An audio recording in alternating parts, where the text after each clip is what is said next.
ਸਾਨੂੰ ਨਾ ਜੀ ਲੈ ਆਏ ਨੇ ਉਹ ਟਰੈਕਟਰ ਦੇ ਕੋਲ ਜਿਹਦੇ ਟਾਇਰ ਮੇਰੇ ਜਿੱਡੇ ਨੇ ਜੀ 5.5 ਫੁੱਟ ਦੇ। ਤੇ ਲੋ ਨਜ਼ਰ ਆ ਮਾਰ ਲਓ। ਬਾਕੀ ਜਿਹੜੇ ਸਾਹਿਬ ਸਾਡੇ ਨਾਲ ਨੇ ਮੁਕੰਮਲ ਰਿਵਿਊ ਸ਼ੇਅਰ ਕਰਾਂਗੇ। ਚੈਨਲ ਤੇ ਜੁੜੇ ਰਹੋ ਤੇ ਐਂਡ ਤੱਕ ਦੇਖਿਓ ਤੇ ਦੇਖਿਓ ਜ਼ਰਾ ਪਾਕਿਸਤਾਨ ਦੀਆਂ ਟੈਕਨੋਲੋਜੀਆਂ ਤੇ ਇਹਦੀਆਂ ਜੇ ਸਵਾਦ ਨਾ ਤੇ ਦੱਸਿਓ ਜੇ ਇੱਕ ਸ਼ਾਇਦ ਤੁਹਾਨੂੰ ਦਿਖਾਵਾਂਗੇ। ਜਿਹੜੇ ਸਾਹਿਬ ਨੂੰ ਪੁੱਛਾਂਗੇ ਇਹਦੇ ਬਾਰੇ ਮੁਕੰਮਲ। ਲੋ ਦੇਖੋ ਜੀ ਟਰੈਕਟਰ ਦੇ ਟਾਇਰ ਜਿਹੜੇ ਨੇ ਬਣਾਇਓ ਜ਼ਰਾ ਦਿਖਾਇਓ ਦੋਸਤਾਂ ਨੂੰ। ਜੋ ਸਾਹਿਬ इदा सीधा जा करो जरा देखो तो जी भला टायर मेरे जिड्डे ने। चोर साहब सच बोलते थे कि नहीं ये मैसेज करके कमेंट करके तुसी दोस्तां ने दसना वा। ते बाकी आपां इहदा रिव्यू जिहड़ा चोर साहब को लेने आ।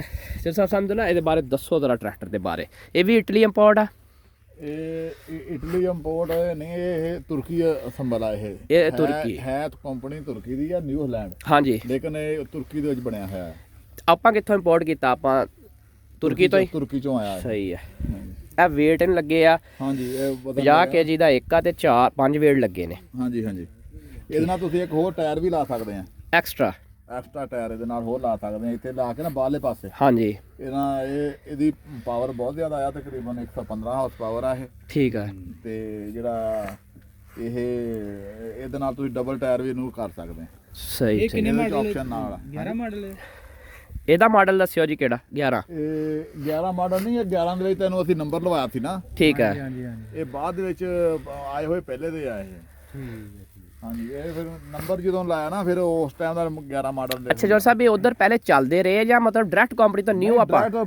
ਨਿਊ ਆਏ ਸੀ, ਬਿਲਕੁਲ ਨਵੇਂ ਜੀ। ਨਿਊ ਹਾਲੈਂਡ ਹੀ ਨਾ ਇਹ ਵੀ, ਤੇ ਇਹਦੀ ਟੂਬਾਂ ਸਿੱਧੀਆਂ ਨੇ। ਹੈ ਆਪਣੇ ਟੂਬਾਂ ਨਹੀਂ ਸਿੱਧੀਆਂ ਆਉਂਦੀਆਂ ਹਾਲੈਂਡ ਦੀਆਂ।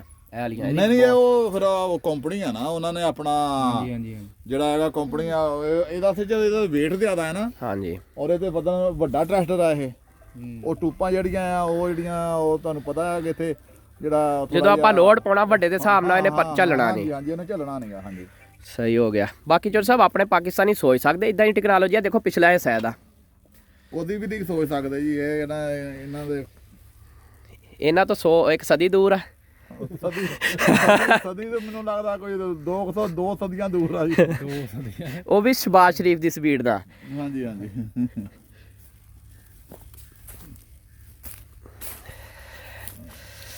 ਤੇ ਠੀਕ ਹੋ ਗਿਆ। ਇਹ ਫੀਡ ਦੇ ਵਿੱਚ ਆ ਨਾ ਜੀ। ਹਾਂਜੀ, ਤੇ ਉਹ ਟਰਾਲੀ ਲੋਡ ਕਰਵਾਉਣ ਡਿਆ।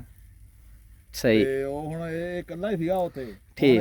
ਉਧਰ ਜਾ ਰਿਹਾ, ਇਹਨੇ ਦੂਸਰੇ ਪਾਸੇ ਜਾਣਾ ਆ ਟਰਾਲੀ ਕਢਾਉਣ ਵਾਸਤੇ। ਤੇ ਕਿੰਨਾ ਕੁ ਟੱਕ ਚੋਂ ਗੰਨਾ ਕੱਢ ਦਿੰਦਾ ਕੱਲਾ ਖਿੱਚ ਦਿੰਦਾ? 500-600 ਮਣ ਦਾ ਤਾਂ ਇਹਨੂੰ ਪਤਾ ਨਹੀਂ ਲੱਗਦਾ ਜੀ। ਸਹੀ ਹੈ। ਵੱਢ ਸਾਫ ਹੋਣਾ ਚਾਹੀਦਾ, ਗਿੱਲਾ ਨਾ ਹੋਵੇ। ਤੇ ਜਿਹੜਾ 110 ਹਾਰਸ ਪਾਵਰ ਨਹੀਂ 115 115 ਆ। ਨਾਲ ਇਹਦੇ ਟਰਬੋ ਵੀ ਆ। ਟਰਬੋ ਵੀ ਆ। ਜਿਹੜਾ ਹੈਗਾ ਉਹਦੇ ਨਾਲ ਟਰਬੋ ਜਿਹੜੀ ਆ ਉਹਦੇ ਨਾਲ ਬਦਨ ਵਧਾ ਦਿੰਦੀ। ਹਾਂਜੀ, ਇਹਦੇ ਆਇਲ ਨੂੰ ਠੰਡਾ ਰੱਖਦੀ। ਉਹਦਾ ਪਾਵਰ ਇਹਦੀ ਜ਼ਿਆਦਾ। ਸਹੀ।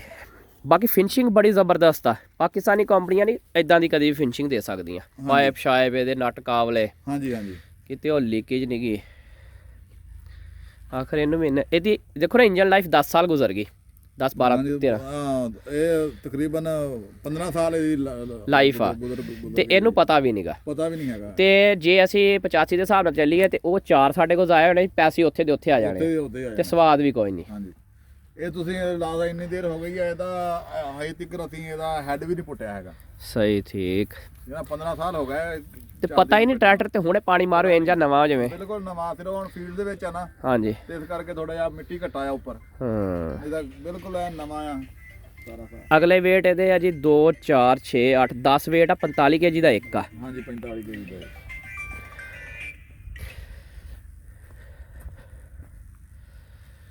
ਇਹ ਛਾਤੇ ਨੂੰ ਜੈਨਮਨ ਨਾਲ ਲੱਗੀ ਆਈ ਪਿਛਲੀ। ਹਾਂਜੀ ਹਾਂਜੀ, ਨਾਲ ਜੈਨਮਨ। ਲਓ ਜ਼ਰਾ ਉੱਪਰ ਬਹਿ ਕੇ ਦਿਖਾ ਦਈਏ ਦੋਸਤਾਂ ਨੂੰ ਇਹਦੇ। ਇਧਰਲੇ ਪਾਸੇ ਹੁੰਦੀ ਜੀ। ਅੱਛਾ ਜੀ, ਇਹ ਮੈਸੀ ਨੀਗਾ। ਅੱਛਾ ਇਹਦੇ ਇਹ ਦੇਖ ਲਓ ਜੀ। ਹਾਂਜੀ, ਇਹ ਦੇਖੋ ਜ਼ਰਾ ਤੁਹਾਨੂੰ ਬਹਿ ਕੇ ਦਿਖਾਈਏ। ਡੈਸ਼ਬੋਰਡ ਚੈੱਕ ਕਰੋ ਜ਼ਰਾ ਦੇ ਦੋਸਤੋ। ਤੇ ਦੱਸਿਓ ਜੇ ਮੈਨੂੰ ਕਿਤੇ ਹਿੱਲਿਆ ਹੋਇਆ ਅੰਦਰ ਕੋਈ ਕਤਰਾ ਪਾਣੀ ਦਾ ਹੋਵੇ। ਠੰਡ ਦੇ ਦਿਨ ਨੇ। ਇਹਦੀ ਫਿਟਿੰਗ ਚੈੱਕ ਕਰ ਲਓ ਇੱਕ ਦਫਾ। ਤੇ ਪਾਕਿਸਤਾਨੀ ਕੰਪਨੀਆਂ ਕੋ ਕੀ ਗੱਲ ਇੱਦਾਂ ਦਾ ਮਟੀਰੀਅਲ ਨਹੀਂ, ਇੰਜੀਨੀਅਰ ਨਹੀਂ। ਤੇ ਕੀ ਮਸਲਾ ਹੈ ਤੁਸੀਂ ਸਾਨੂੰ ਦੱਸਣਾ ਵਾ। ਕਿਉਂ ਨਹੀਂ ਇੰਜ ਦਾ ਟਰੈਕਟਰ ਸੰਭਲ ਕਰ ਸਕਦੇ, ਇਹਨਾਂ 'ਚ ਕੀ ਘਾਟ ਆ। ਉਂਝ ਤੇ ਕਹਿੰਦੇ ਆ ਵੀ ਸਾਡੇ ਕੋਲ ਟੈਲੈਂਟ ਬੜਾ ਤੇ ਬੜੀ ਮੱਟੀ ਸਾਡੀ ਜ਼ਰਖੇਜ਼ ਆ, ਤੇ ਉਹ ਗੀਤਾ ਗੂਤਾਂ 'ਚ ਹੀ ਆ ਕਿ ਕਿਤੇ ਉਹ ਨਿਕਲ ਕੇ ਸਾਹਮਣੇ ਵੀ ਆਊਗੀ।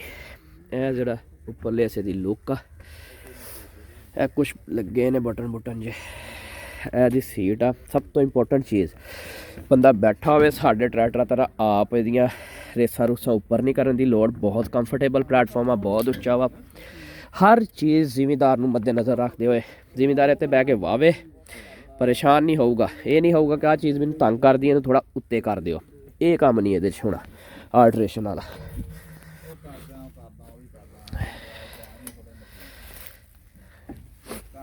ਬਾਕੀ ਭਾਈ ਉਹਨਾਂ ਦਾ ਵੀ ਬੜਾ ਐਕਸਪੀਰੀਅੰਸ ਆ, ਤੇ ਉਹਨਾਂ ਦਾ ਇੱਕ ਵਾਰੀ ਤੁਹਾਡਾ ਸ਼ੇਅਰ ਕਰਵਾ ਦਿੰਦੇ ਡਿਟੇਲ ਵੀ ਉਹਨਾਂ ਨੂੰ ਕਿੰਝ ਦਾ ਲੱਗਾ। ਅਗਰ ਪੈਸਟੀਸਾਈਡ ਦਾ ਕੰਮ ਵੀ ਜ਼ਿਮੀਂਦਾਰਾਂ ਦੇ ਰਿਲੇਟਡ ਸਾਰਾ ਦਿਨ ਖੇਡ 'ਚ ਰਹਿਣਾ, ਕਿਉਂ ਭਾਈ ਜਾਨ? ਜੀ ਬਿਲਕੁਲ ਜੀ। ਕੀ ਇਹਦੇ ਬਾਰੇ ਤੁਸੀਂ ਦੇਖ ਕੇ ਖਿਆਲ ਕਰਦੇ ਹੋ? ਸਰ ਇਹ ਟਰੈਕਟਰ ਦਾ ਬਹੁਤ ਵਧੀਆ, ਲੇਕਿਨ ਹਰ ਬੰਦਾ ਅਫੋਰਡ ਨਹੀਂ ਕਰ ਸਕਦਾ, ਮਾੜਾ ਆਦਮੀ ਜ਼ਿਆਦਾ ਅਫੋਰਡ ਹੀ ਨਹੀਂ ਕਰ ਸਕਦਾ ਜੀ। ਹਾਂਜੀ ਲੇਕਿਨ ਇੱਕ ਚੀਜ਼ ਆ, ਗੌਰਮੈਂਟ ਅਫੋਰਡ ਕਰਵਾ ਸਕਦੀ ਸਾਨੂੰ, ਜੇ ਸਾਨੂੰ ਫੈਸਿਲੀਟੇਟ ਕਰੇ। ਗੌਰਮੈਂਟ ਵੀ ਤਾਂ ਸਾਡੇ ਤੋਂ ਬੈਨੀਫਿਟ, ਸਾਡੀ ਪੈਦਾਵਾਰ ਜ਼ਿਆਦਾ ਹੋ ਜੂ ਤੇ ਗੌਰਮੈਂਟ ਨੂੰ ਨਫਾ ਜਾਂ ਨੁਕਸਾਨ ਆ ਜੀ? ਬਿਲਕੁਲ ਸਰ, ਅਗਰ ਮਤਲਬ ਕਹਿ ਲਓ ਕਿ ਜ਼ਿਮੀਂਦਾਰ ਖੁਸ਼ਹਾਲ ਹੋ ਜਾਵੇ ਤਾਂ ਮੈਂ ਕਹਿੰਦਾ ਪੂਰਾ ਮੁਲਕ ਤਰੱਕੀ ਚ ਆ ਜਾਏਗਾ। ਹਾਂਜੀ, ਤੇ ਸਾਨੂੰ ਲੈਪਟਾਪ, ਚਲੋ ਆਪਾਂ ਸਿਆਸਤ ਦੀ ਗੱਲ ਤਾਂ ਨਹੀਂ ਕਰਨੀ, ਵੈਸੇ ਸਿਆਸਤ ਤੁਹਾਡੇ ਅੱਗੇ ਲੱਗ ਜਾਏ ਕਿਸੇ ਨੂੰ ਵੱਖਰੀ ਗੱਲ ਆ। ਲੈਪਟਾਪ ਦੀ ਜ਼ਰੂਰਤ ਆ, ਜਿਹੜਾ ਚੀਜ਼ਾਂ ਸਾਡੇ ਕੋਲ ਨੇ ਅਸੀਂ ਉਹਨੂੰ ਸਟੇਬਲ ਕਰ ਸਕਦੇ ਹਾਂ, ਉਹਦੇ ਲਈ ਸਾਨੂੰ ਇਹ ਚੀਜ਼ਾਂ ਦਿੱਤੀਆਂ ਜਾਣ। ਸਾਡਾ ਜਿਹੜਾ ਇੱਕ ਬੰਦੇ ਨੂੰ ਅਸੀਂ 14-16 ਪੜ੍ਹਾ ਦਈਏ, ਉਹ ਇਸ ਲੈਵਲ ਦਾ ਇੰਜੀਨੀਅਰ ਬਣ ਜੂ ਜਿਹੜਾ ਉਹਨੇ ਖੇਤ ਦੇ ਵਿੱਚ ਕੰਮ ਕਰਕੇ ਬਣ ਜਾਣਾ। ਨਹੀਂ ਸਰ, ਬਿਲਕੁਲ ਨਹੀਂ ਸਰ। ਕਹਿ ਲਓ ਕਿ ਜਿਹੜਾ ਖੇਤ ਪ੍ਰੈਕਟਿਸ ਕਰਨਾ ਉਹਦੀ ਫਿਰ ਜ਼ਿਆਦਾ ਵੈਲਿਊ ਹੈ ਜੀ। ਤੇ ਜੇ ਬੰਦੇ ਨੂੰ ਉਰਦੂ ਇੰਗਲਿਸ਼ ਸਿਖਾਉਣ ਤੋਂ ਬਾਅਦ ਕੰਮ ਤੇ ਪਾਇਆ ਹੋਵੇ 14 ਸਾਲਾਂ 'ਚ ਇੰਜੀਨੀਅਰ ਜਾਂ ਨਹੀਂ ਜੀ, ਸਹੀ ਬਾਤ ਹੈ ਜੀ। ਇੰਜ ਦਾ ਟਰੈਕਟਰ ਬਣਾ ਦੂਗਾ ਫਿਰ ਬੰਦਾ ਆਪਣਾ। ਇਨਸ਼ਾਅੱਲਾ ਉਮੀਦ ਹੈ ਜੀ ਕਿ ਆਉਣ ਵਾਲੇ ਦੌਰ ਤਰੱਕੀ ਹੋਏਗੀ, ਅੱਲਾਹ ਪਾਕ ਖੈਰ ਕਰੇਗਾ। ਬਾਕੀ ਹਾਂਜੀ ਜੀ ਇਨਸ਼ਾਅੱਲਾ। ਤੇ ਟਰੈਕਟਰ ਦੇਖ ਕੇ ਤੁਹਾਨੂੰ ਭੁੱਖ ਲੱਥੀ ਤੁਹਾਡੀ? ਬਿਲਕੁਲ ਸਰ, ਮੈਂ ਕਹਿੰਦਾ ਕਾਰ ਤੋਂ ਵਧੀਆ ਟਰੈਕਟਰ ਹੈ ਜੀ। ਤੇ ਇੱਕ ਆਪਣੇ ਬੜਾ ਮਸਲਾ ਹੈ ਕਿ ਜ਼ਿਮੀਂਦਾਰ ਦੀ ਪਰਸਨੈਲਿਟੀ ਇਸ ਤੋਂ ਨਹੀਂ ਬਣਦੀ। ਉਹ 35 ਲੱਖ ਦੇ ਟਰੈਕਟਰ ਦੇ ਉੱਤੇ ਤੁਹਾਨੂੰ ਕੋਈ ਸਮਝਦਾ ਹੀ ਕੁਛ ਨਹੀਂ, ਤੇ ਜ਼ਿਮੀਂਦਾਰ ਇਹ ਤੋਂ ਉਤਰਿਆ ਹੋਵੇ, ਕਾਰ ਵਾਲਾ ਬੰਦਾ ਸਲਾਮ ਕਰੂ ਜੀ ਨਹੀਂ ਕਰੂ? ਬਿਲਕੁਲ ਸਰ, ਇਹ ਮੇਰਾ ਅੰਦਾਜ਼ਾ ਵਾ ਕਿ 1 ਕਰੋੜ ਪਲੱਸ ਦਾ ਟਰੈਕਟਰ ਹੋਣਾ ਜੀ। ਪਲੱਸ ਦਾ ਟਰੈਕਟਰ ਆ, 'ਚ ਕੋਈ ਸ਼ੱਕ ਨਹੀਂ। ਸਾਡੀ ਗਵਰਨਮੈਂਟ ਨੂੰ ਚਾਹੀਦਾ ਸਾਨੂੰ ਫੈਸਿਲੀਟੇਟ ਜ਼ਿਮੀਂਦਾਰਾਂ ਨੂੰ ਕੀਤਾ ਜਾਵੇ, ਤੇ ਸਬਸਿਡੀਆਂ ਜਿਹੜੀਆਂ ਦੇਣੀਆਂ ਉਹ ਤੋਂ ਹਟ ਕੇ ਸਾਨੂੰ ਇਦਾਂ ਦੀਆਂ ਚੀਜ਼ਾਂ ਇੰਪੋਰਟ ਕਰਕੇ ਜ਼ਿਮੀਂਦਾਰਾਂ ਨੂੰ ਦਿੱਤੀਆਂ ਜਾਣ, ਤਾਂ ਕੋਈ ਕੰਮ ਵੱਧ ਕਰਨ, ਕੋਈ ਜ਼ਿਆਦਾ ਪੈਦਾਵਾਰ ਹੋਵੇ, ਜ਼ਿਆਦਾ ਟੈਕਸ ਮਿਲੇ, ਤੇ ਹਰ ਵੇਲੇ ਦਾ ਸਾਡਾ ਰੌਲਾ ਮੁੱਕੇ। ਬਿਲਕੁਲ ਨਹੀਂ, ਸਹੀ ਗੱਲ ਹੈ। ਕਿਉਂ ਜੱਜ ਸਾਹਿਬ? ਹਾਂਜੀ, ਗਵਰਨਮੈਂਟ ਨੂੰ ਵੀ ਸਾਨੂੰ ਫੈਸਿਲੀਟੇਟ ਕਰਨਾ ਚਾਹੀਦਾ ਇਹਦੇ ਹਵਾਲੇ ਨਾਲ ਕਿ ਨਹੀਂ? ਗੌਰਮੈਂਟ ਨੂੰ ਕਰਨਾ ਚਾਹੀਦਾ, ਕਿਸਾਨ ਨੂੰ ਤਾਂ ਹਰ ਲਿਹਾਜ਼ ਨਾਲ ਵੀ ਫੈਸਿਲੀਟੇਟ ਕਰਨਾ ਚਾਹੀਦਾ। ਅਗਰ ਜਿਹੜਾ ਹੈਗਾ ਦੂਸਰਾ ਹੈ ਕਿ ਇਹਨਾਂ ਤੋਂ ਟਰੈਕਟਰਾਂ ਤੋਂ ਹਟ ਕੇ ਜਿਹੜਾ ਹੈਗਾ ਕਿਸਾਨਾਂ ਨੂੰ ਆੜਾ ਖਾਦ ਬੀਜ ਜਿਹੜੇ ਇਹਨਾਂ ਨੂੰ ਮਿਲਣ ਡਏ ਆ, ਖਾਸ ਕਰ ਬਿਜਲੀ ਦਾ ਬਿੱਲ ਜੀ। ਹਾਂਜੀ, ਬਿਜਲੀ ਦਾ ਬਿੱਲ ਜਿਹੜਾ ਜਿਸ ਹਿਸਾਬ ਨਾਲ ਹੁਣ ਬਿਜਲੀ ਮਹਿੰਗੀ ਹੋ ਗਈ ਹੋਈ ਆ, ਬੰਦਿਆਂ ਕੋਲ ਜਿਹੜਾ ਹੈਗਾ, ਸਾਡੇ ਕੋਲ ਅੱਗੇ 300 ਰੁਪਏ ਫੀ ਘੰਟਾ ਹੁੰਦੀ ਸੀ ਮੋਟਰ, ਹਾਂਜੀ ਹੁਣ 1200 ਰੁਪਏ ਘੰਟਾ ਹੋ ਗਿਆ ਐਸੇ ਸਾਲ ਦੇ ਵਿੱਚ। ਐਸੇ ਇੱਕ ਇਹ 2-3 ਮਹੀਨਿਆਂ ਜੀ, ਯਾਨੀ ਕਿ ਤੁਸੀਂ ਕਹਿ ਲਓ ਕਿ ਆ ਸਾਲ ਦੇ ਵਿੱਚ ਸਾਲ 'ਚ 300-400 ਤੋਂ ਲੈ ਕੇ ਜਿਹੜਾ ਹੈਗਾ 1200 ਰੁਪਏ ਤੱਕ ਫੀ ਘੰਟਾ ਪਾਣੀ ਦਾ ਇੱਕ ਮੋਟਰ ਦਾ ਘੰਟਾ ਹੋ ਗਿਆ।